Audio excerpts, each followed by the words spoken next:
অনুৰাগীৰ প্ৰসংগ প্ৰকৃত জুবিন অনুৰাগী কোন পুনৰ মুখ্যমন্ত্ৰীয়ে ক'লে মুখ্যমন্ত্ৰীয়ে এবাৰ স্পষ্ট মন্তব্য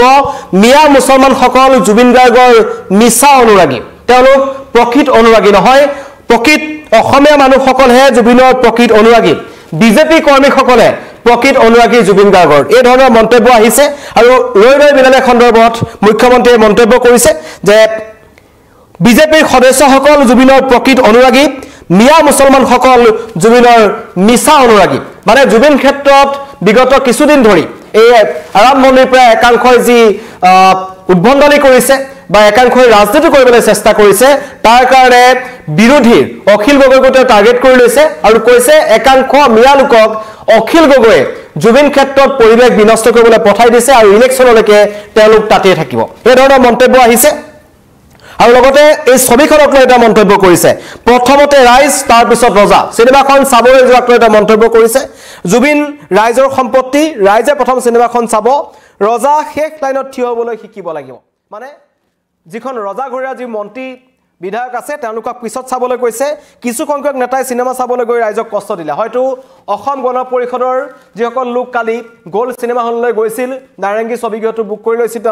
তেওঁলোকৰ কথা কৈছে কোনোবা ব্যক্তিয়ে 200 পৰা 300 পৰ্যন্ত টিকট কিনিছে কিন্তু বঞ্চিত হৈছে প্ৰকৃত জুবিন অনুৰাগীসকল পুনৰ মুখ্যমন্ত্ৰীৰ মুখত প্ৰকৃত জুবিন অনুৰাগীৰ প্ৰসংগ কোন প্ৰকৃত জুবিন অনুৰাগী কাৰণ 3,50,00,000 মানুহে জুবিন গাৰ্গক বহুত বেছি ভাল পায় সকলে বেলেগ ধৰণে ভাল পায় কিন্তু মুখ্যমন্ত্ৰীয়ে কৈছে প্ৰকৃত অনুৰাগী আৰু মিছা অনুৰাগী দুটা কথা ওলাইছে প্ৰথমৰ পৰাই কৈ আছিল যেতিয়াৰ প্ৰায় বিজেপিয়ে ন্যায় যাত্ৰা আৰম্ভ কৰিলে তেতিয়া জয়ন্ত মল্লবৰুৱাই নলবাৰীত কৈ দিলে যে নলবাৰীৰ ৰাজপথত খুজকাঢ়ি থকা সকলে প্ৰকৃত জুবিন অনুৰাগী কিন্তু প্ৰতিটো মুহূৰ্তত কান্দি জুবিন গাৰ্গৰ কাৰণে ন্যায় বিচৰা সকল প্ৰকৃত অনুৰাগী হয় নে নহয় এটা ডাঙৰ প্ৰশ্ন আপোনালোকে আপোনালোকৰ মতামত লাইভটো ৰাখিব পাৰে মই প্ৰথমতেই মুখ্যমন্ত্ৰীৰ মন্তব্য আপোনালোকলৈ আগবঢ়াই দিব বিচাৰিছোঁ যিসকলে জুবিনৰ গান এটা মনত পেলাই দিব ক'লে গান এটা গাব নোৱাৰে জুবিনৰ কোনোদিনা ফাংচনতো অহা নাছিলে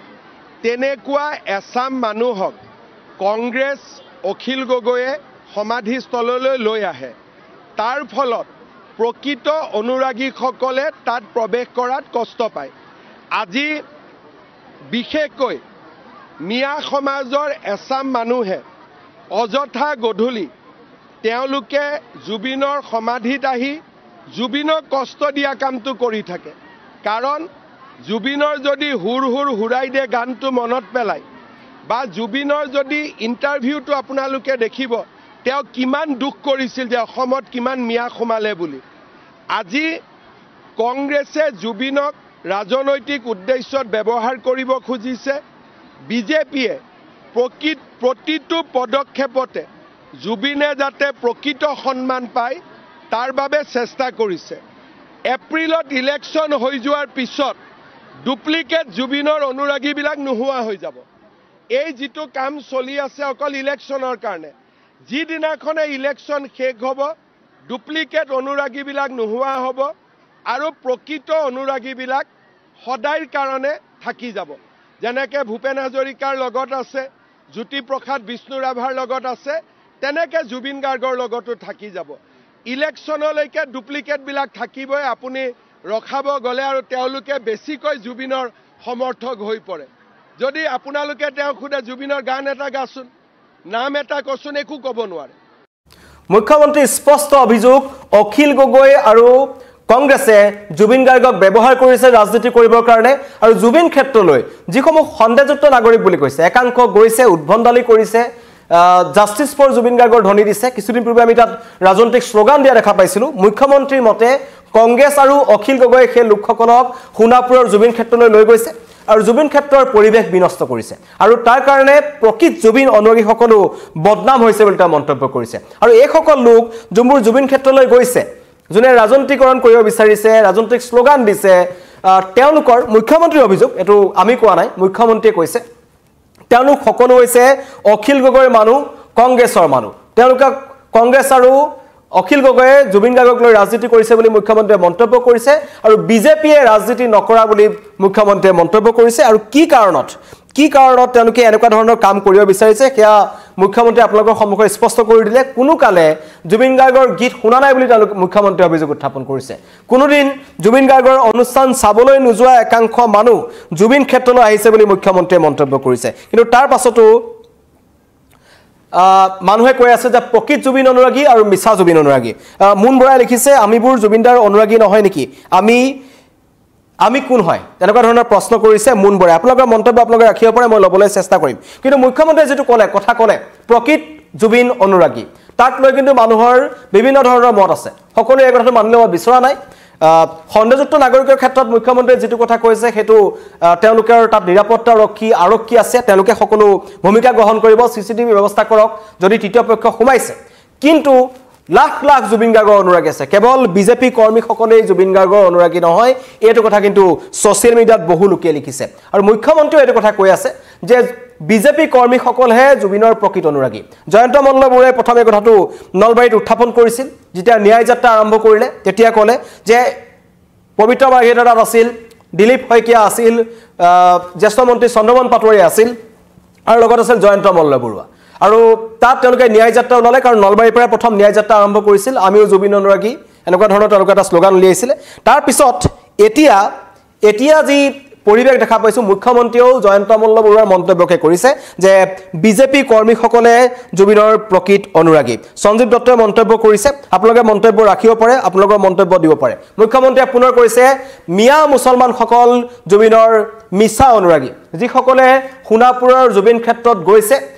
ৰাজনীতিকৰণ কৰিব চেষ্টা কৰিছে ৰাজনৈতিক শ্লোগান দিছে আৰু যিসকল মিয়া মুছলমান গৈছে তেওঁলোকক অখিল গগৈ আৰু কংগ্ৰেছে লৈ গৈছে বুলি মুখ্যমন্ত্ৰীয়ে এটা ডাঙৰ অভিযোগ উত্থাপন কৰিছে মুখ্যমন্ত্ৰীৰ মন্তব্য আহিছে বিজেপি কৰ্মীসকলক লৈ পেলাই শুনাব বিচাৰিছো আটাইতকৈ বিজেপিৰ সদস্যসকল হল প্ৰকৃত অনুৰাগী এবিলাকটো ডুপ্লিকেট অনুৰাগী ভাল কথা অমৰ হক বুলি কোৱাটো কি বেয়া আছে পদুম ফুলেওতো যদি অখিল গগৈয়ে খোল্লা ৰাজনীতি কৰিব পাৰে বিজেপি অমৰ হক লিখিব নোৱাৰে নেকি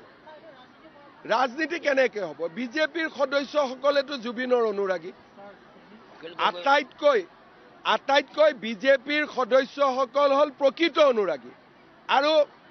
যিবিলাক মিয়া মুছলমান এতিয়া আগবাঢ়ি আহিছে তেওঁলোকতো জীৱনকালত কেতিয়াও জুবিনৰ অনুৰাগী নাছিলে এবিলাকতো ডুপ্লিকেট অনুৰাগী হয়নে নহয় এতিয়াও আমিতো পূজা সভাত সকলোৰে জুবিনৰ ফটো ৰাখো কোনোবা এটা মিয়া মুছলমানৰ ধৰ্ম সভাত জুবিনৰ ফটো দেখিছে নেকি ধৰ্ম সভাবিলাক যে হৈ গৈছে সেইকাৰণে মোৰ মুখ খুলিয়াব নালাগে 10 ডিসেম্বৰলৈকে মোৰ মুখখন অলপ বন্ধ আছে 10 ডিসেম্বৰৰ পিছত মোৰ মুখখন যেতিয়া খুলিব তেতিয়া বেলেগৰ মুখ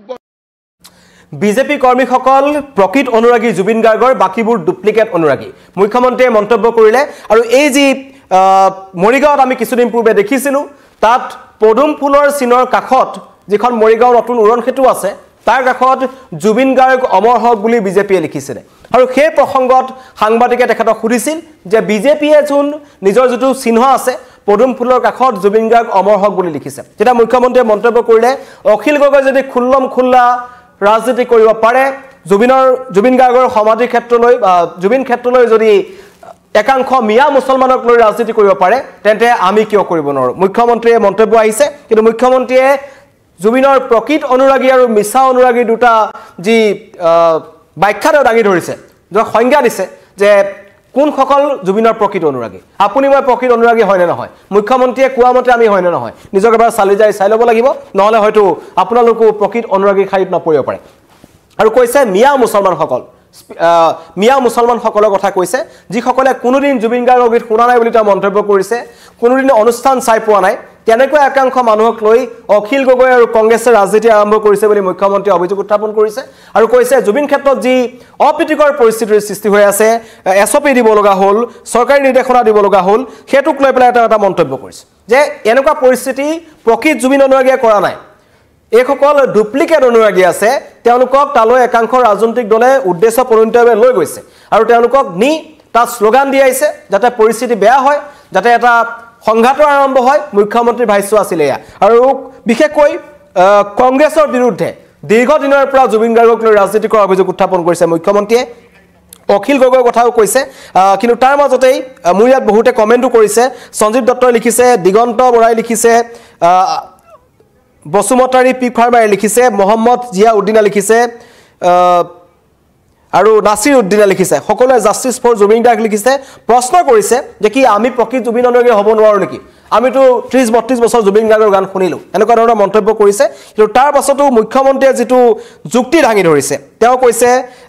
বসন্ত কুমাৰেও লিখিছে মন্তব্য কৰিছে যে মিয়া মুছলমান সকল কাৰণ আমি কিছুদিনৰ পৰা ৰাজ্যত দেখি আছো উচ্ছেদক লৈ এটা ৰাজনীতি আৰম্ভ হ'ল উৰিয়াম ঘাটত উচ্ছেদ চলিলে মিয়া মুছলমান সকলক ইয়াৰ পৰা বিতৰণ কৰাৰ কথা ওলালে আৰু বিশেষকৈ আমাৰ জাতীয় দল সংগঠন বিশেষকৈ বীৰ আছিত খানা যি বীৰ আছিত খানাৰ সৈতে এতিয়া তেওঁলোকৰ ৰন্টু পানী ফুকনকে ধৰি বিভিন্ন জনক এতিয়া জেললৈ প্ৰেৰণ কৰা হ'ল কালিৰ দিনটোত কিন্তু সেই দলটোৱেই মুখ্যমন্ত্ৰীয়ে উচ্ছেদৰ কাৰ্যকলাপত সবতছে বেছি আটাইতকৈ বেছি উজনি অসমত তেওঁলোকে প্ৰভাৱ বিস্তাৰ কৰিছিল কিন্তু এতিয়া জুবিন গাৰ্গৰ ন্যায় দাবী কৰাৰ পাছত কিছু উল্টা পৰিৱেশ আমি দেখিবলৈ পাইছো আৰু এই উচ্ছেদৰ ৰাজনীতি এই মিয়া যিসকল মুছলমান লোক আছে তেওঁলোকক লৈ আৰম্ভ হৈছে বিৰোধীও চৰকাৰৰ বিৰুদ্ধে ৰাজনীতি কৰাৰ অভিযোগ উত্থাপন কৰিছে চৰকাৰে বিৰোধীৰ বিৰুদ্ধে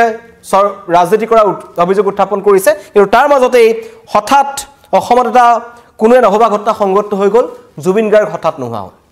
আৰু জুবিন গাৰ্গৰ সপোনৰ অসমখন কেনেকুৱা আছিল সেইটো নতুনকৈ কোৱাৰ মই কোৱাৰ প্ৰয়োজন নাই জাতি ধৰ্ম বৰ্ণ নিৰ্বিশেষে সকলোৱে একেলগে থকা এখন অসম সোণৰ অসম জুবিন গাৰ্গে বিচাৰিছিল সোণেৰে সজোৱা পজা জহি হৈ যায় বুলি সেইকাৰণে জুবিন গাৰ্গে আক্ষেপ প্ৰকাশ কৰি গীতটো ৰচনা কৰিছিল এতিয়া মুখ্যমন্ত্ৰীৰ মুখত অন্যটা গীত আহিছে হুৰ হুৰ হুৰ হুৰাই দে যেটো মন সিৰিজৰ এটা এলবামত আছিল আৰু সেই গানটো লিখিছিলে দিগন্ত ভাৰতী সেইকাৰণে গীতটো জুবিন গাৰ্গে গাইছিলে কিন্তু দিগন্ত ভাৰতীৰ পৰা ইয়াৰ এটা মন্তব্য ল'ব লাগে যে দিগন্ত ভাৰতীয়ে কোনখিনি মানুহৰ কথা কৈছিল তাত উল্লেখ কৰা হৈছিল যে মাটি ঘৰ পথাৰটোৰ আনে খাই হৈ নেৰেখা আলহী খেদি দে এই ধৰণৰ লিৰিক্স এটা আছিল আৰু সেই গীতটো লিখিছিলে দিগন্ত ভাৰতী এটা দিগন্ত ভাৰতীয়ে সেই গীতটো কি প্ৰসংগত লিখিছিল হেতু খুব সম্ভৱ বেছি ভালকৈ ক'ব পাৰিব মুখ্যমন্ত্ৰী ডাঙৰীয়াই কৈ আছে এই গীতটো জুবিন গাৰ্গে গাইছিল হয় জুবিন গাৰ্গে গাইছিল কিন্তু গীতটোৰ ৰচনা জুবিন গাৰ্গৰ নাছিল সেই গীতটোৰ ৰচনা আছিল দিগন্ত ভাৰতীৰ পৰা এই ক্ষেত্ৰত এটা মন্তব্য ল'ব লাগে কাৰণ বহু মানুহে অভিযোগ উত্থাপন কৰিছে আৰু জুবিন গাৰ্গে নিজে এটা ইণ্টাৰভিউত কৈছিল যে হুৰ হুৰ হুৰ হুৰাই দে গীতটো এটো কাৰণে গোৱা হৈছে তাত ধৰ্মৰ কথা নাছিল তাত বাহিৰৰ পৰা অহা যিসকল লোক আছে তেওঁলোকৰ কথাই কোৱা হৈছে কিন্তু ইয়াত কোনোবাই বিপদে পৰিচালিত কৰিছে এই গানটোক লৈ তাৰো এটা সঠিক মতামত দিব লাগে কাৰণ যিজনে লিখিছিলে গীতটো তেওঁ এতিয়াও আছে দিগন্ত ভাৰতী জুবিন গাৰ্গৰ বন্ধু আৰম্ভণিৰ পৰা জুবিন গাৰ্গৰ সৈতে কাম কৰি আছে বিশিষ্ট গীতিকাৰ সুৰাকাৰ কণ্ঠশিল্পী দিগন্ত ভাৰতীয়ে সেই গীতটো লিখিছিলে সেইকাৰণে এতিয়া মিয়া মুছলমানৰ প্ৰসংগ আহিছে প্ৰকৃত অনুৰাগীৰ প্ৰসংগ আহিছে মিছা অনুৰাগীৰ প্ৰসংগ আহিছে আৰু মুখ্যমন্ত্ৰীয়ে স্পষ্টভাৱে কৈ দিলে যে মিয়া মুছলমান সকল জুবিনৰ মিছা অনুৰাগী বিজেপি কৰ্মীসকলে জুবিনৰ প্ৰকৃত অনুৰাগী আৰু তেওঁলোক ডুপ্লিকেট নহয় তেওঁলোকে জুবিন গাৰ্গক ন্যায় দিব আৰু অখিল গগৈৰ বিৰুদ্ধে এটা ভয়ংকৰ অভিযোগ উত্থাপন হৈছে অখিল গগৈ এখিনি মানুহ লৈ গৈ এই সোণাপুৰৰ জুবিন ক্ষেত্ৰত ৰাজনীতি কৰিছে কংগ্ৰেছে ৰাজনীতি কৰিছে এই অভিযোগ মুখ্যমন্ত্ৰীৰ ধন্যবাদ